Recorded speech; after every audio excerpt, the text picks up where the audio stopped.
साथियों, क्या आपने कभी सोचा है कि लाखों भक्त बाबा श्याम को सिर्फ श्याम बाबा नहीं बल्कि हारे का सहारा क्यों कहते हैं?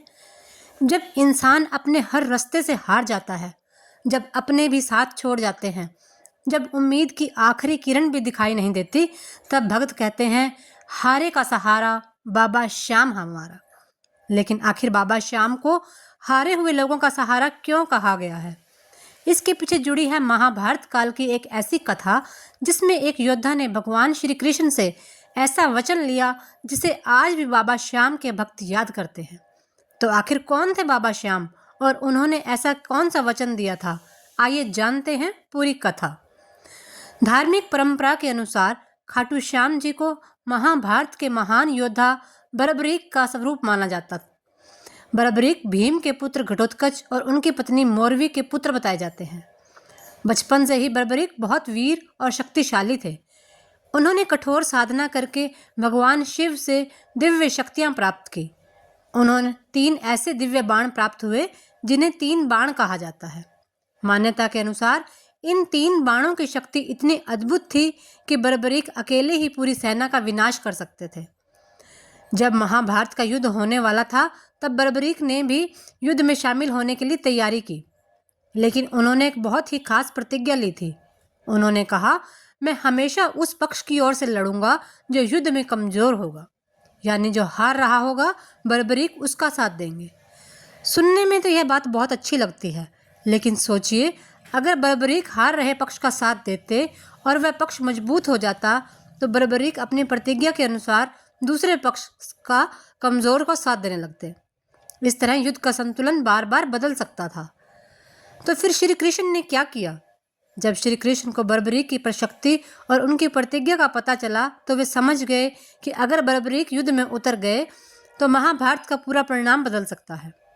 कथा के अनुसार श्री कृष्ण ने बर्बरीक की परीक्षा लेने के लिए उनसे पूछा कि वे युद्ध में किसका साथ देंगे। बर्बरीक ने अपनी प्रतिज्ञा दोहरा दी, जो हार रहा होगा मैं उसी का साथ दूंगा। तब श्री कृष्ण ने उनसे दान में उनका शीश मांग लिया। बर्बरीक समझ गए कि यह कोई साधारण शक्ति नहीं है। उन्होंने श्री कृष्ण से अपना वास्तविक स्वरूप दिखाने को आग्रह किया। जब उन्हें पता चला कि सामने स्वयं श्री कृष्ण हैं, तो उन्होंने बिना किसी स्वार्थ के अपना शीश दान करने की बात स्वीकार कर ली। कथा के अनुसार बर्बरीक की इस महान भक्ति और त्याग से श्री कृष्ण प्रसन्न हुए।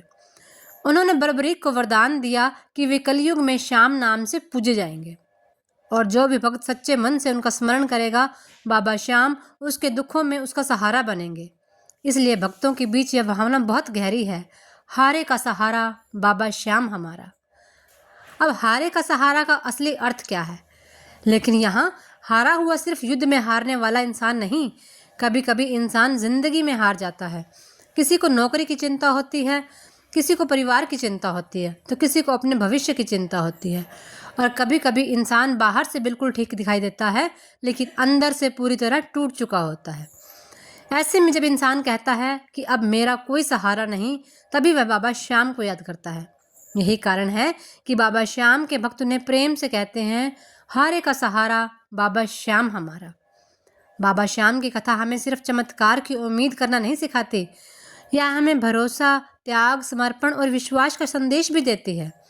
जब परिस्थितियां हमारे खिलाफ हों तब भी उम्मीद नहीं छोड़नी चाहिए, क्योंकि ज़िंदगी में कई बार ऐसा लगता है कि सारे रास्ते बंद हो गए, लेकिन शायद वही समय हमें सबसे ज़्यादा मजबूत बनाता है।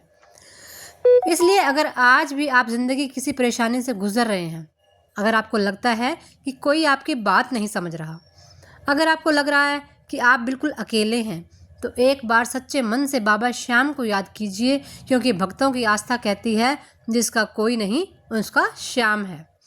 और शायद इसी विश्वास ने बाबा श्याम को करोड़ों भक्तों के दिलों में हारे का सहारा बना दिया। अगर आप भी बाबा श्याम में विश्वास रखते हैं तो कमेंट में ज़रूर लिखिए, जय श्री श्याम।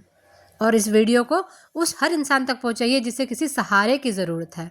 हारे का सहारा बाबा श्याम हमारा।